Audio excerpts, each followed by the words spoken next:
Welcome to session 2 of the period from 2009 to 2014 that we spent in Delhi. So let's start with the recap of the first session. So in the first session, we talked about how Anita and I decided to try and see how disruptive innovation could be used in the social space. And so we're going to start with two things. One is Let's Do Delhi. So this was a program which Anita saw a video on Let's Do It Estonia and got quite inspired by that and said, why can't we do this in Delhi? Now, she had got involved with some people who were very passionate about running and causes and also sanitation. So a group of us got together and we did a cleanup in Rose Garden. Which was a garden which was supposedly clean, but we managed to pick quite a lot of garbage out of that. And we also found it to be reasonably fun, and we got the civic authorities involved. And that led to the start of trying to do Let's Do It Delhi. Anita became an advisor to the Municipal Commissioner of Delhi. She got the support of the Chief Minister of Delhi. And because of the Commonwealth Games coming, there was an interest in presenting a very nice face of Delhi to the people who are going to visit Delhi. So it was almost like, you know, you're having a wedding in your home and you want to make your home nice for all your guests. So we started on this, and one of the crowning achievements of this project, which is talked about to this day, was how we took an office complex, which was just very close to our home, called the Bikaji Kama Office Complex, and how we got a lot of corporates organized, how we got a company which was into facilities management to do a pre-cleanup to remove construction waste and things like that from this office complex, and how we took a place which was very dirty and left it to be spick and span, and also looked at what the underlying causes were. And we tried to make an effort to make this kind of thing sustainable.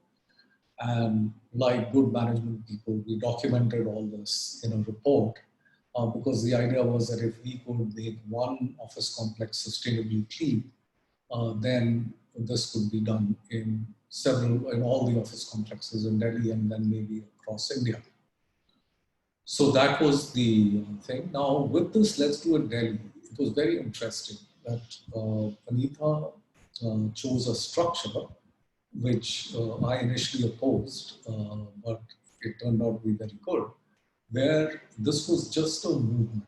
It had no bank account, so it was not an NGO and things like that. So that we found ended up being very useful because people were trying to figure out what our angle was, because Anita has ended up helping the municipal corporation have a Facebook page and try and get a lot of the corruption addressed and things like that. So people kept wondering, what is your angle with all this? Till some councillor said, oh, I figured it out. You know, you're going to get views on this Facebook page and monetize them. And I had to point out that these were not our views. We were not an organization. We were just a movement. And, you know, if anyone was going to get views, it was going to be the municipal corporation. So people were very puzzled. Like when we told them that even Mahatma Gandhi, when we did the Salt March to Gandhi, didn't have like really a structure, an NGO and all those kind of things, then people started getting it. So it was quite interesting. There were 125 cleanups, like events, because people loved these events. You know, whether they were associations, there were religious groups, companies. It was great team building. You could take an area, you could plan, you could just give people gloves and garbage bags and give them a few refreshments. And they came, they really enjoyed picking up garbage and making a place which was dirty look really clean. Somehow this really appeals to people and it's a very fun activity. So we got like 50,000 people who to come out and clean in these 125 cleanups. And we built a template, a model, where if a person wanted to do it, we just told them, here's the template, and go ahead and do it. And we don't really have to help you. You can do this on your own, and but we attended most of these cleanups because they wanted us to be there. Okay, so after that, we also started getting involved in some of the root causes of disease, and we found that garbage, which was collected in these bins, which were called dhalaus in Delhi, were a big problem. And the removal from these dhalaus was supposed to be done every day, and the whole dhalau was supposed to be left clean. And so that was basically the contract.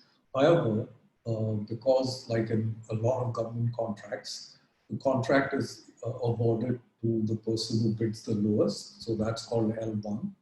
So the contract was awarded to the L1 bidder or bidders, and broken up. I mean, Delhi was broken up into different areas. So maybe there were 2 or 3 companies which had different parts.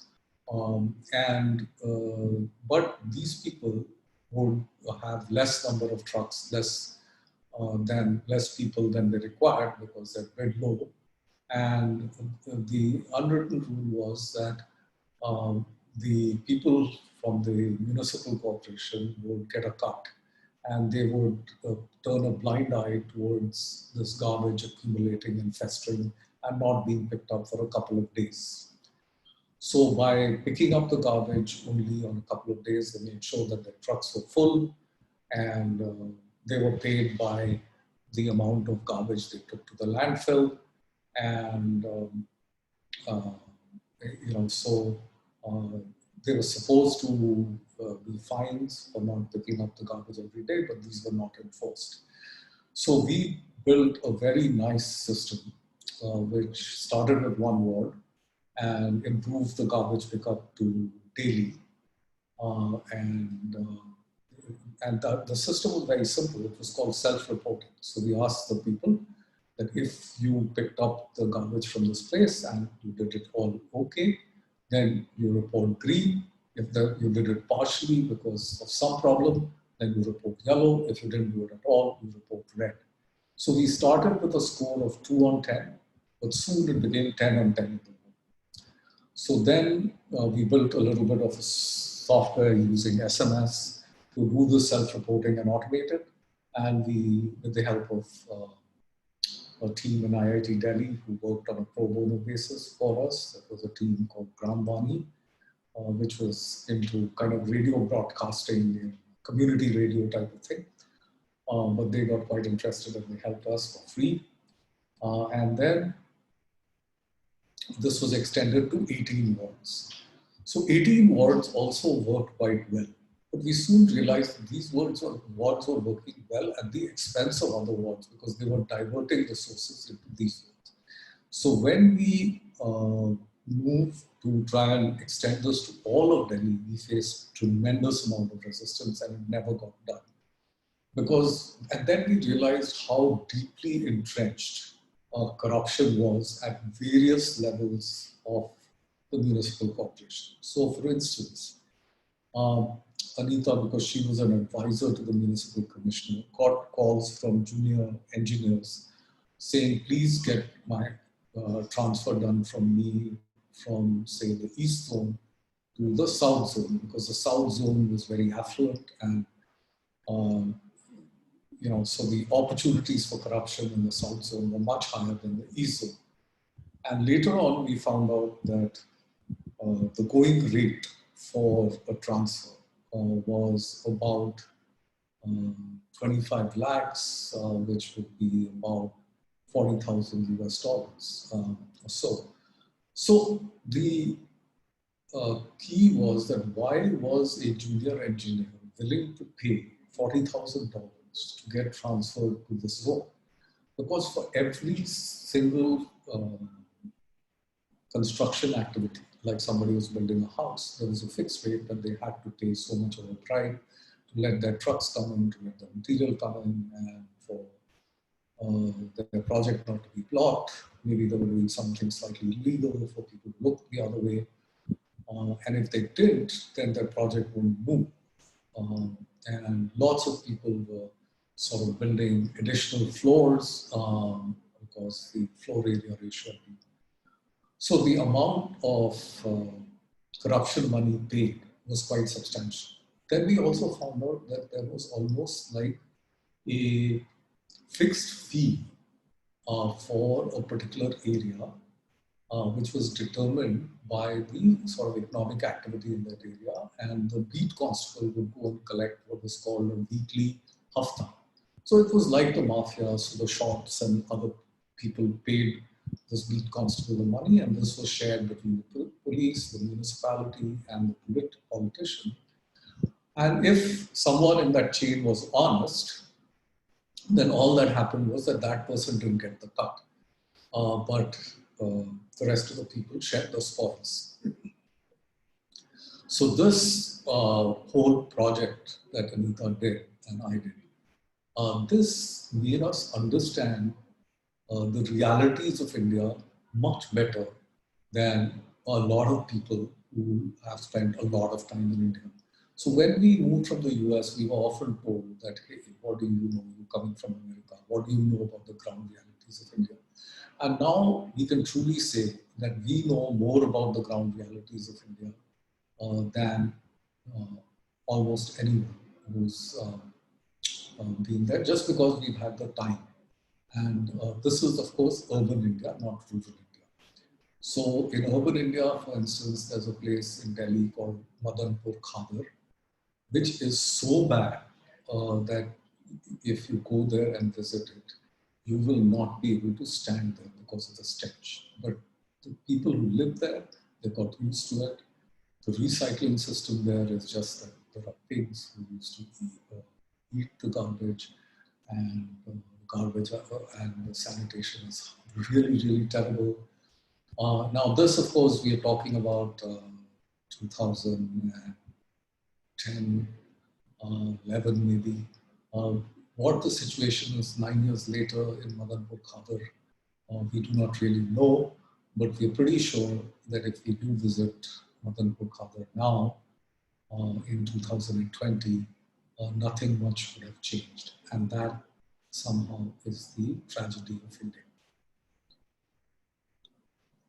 So the story will continue in the next session, but I did want to talk a little bit about running and living also. So this was something that Anita got involved in trying to organize marathons. And one of the things that happened in this was that we were driving to Simla to help organize a marathon in Simla. Simla is a hill station in northern India.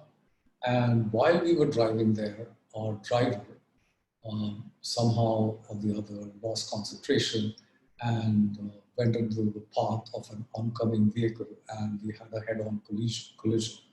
Now, Anita was sitting in the back seat in the middle, and she got propelled and hit the dashboard.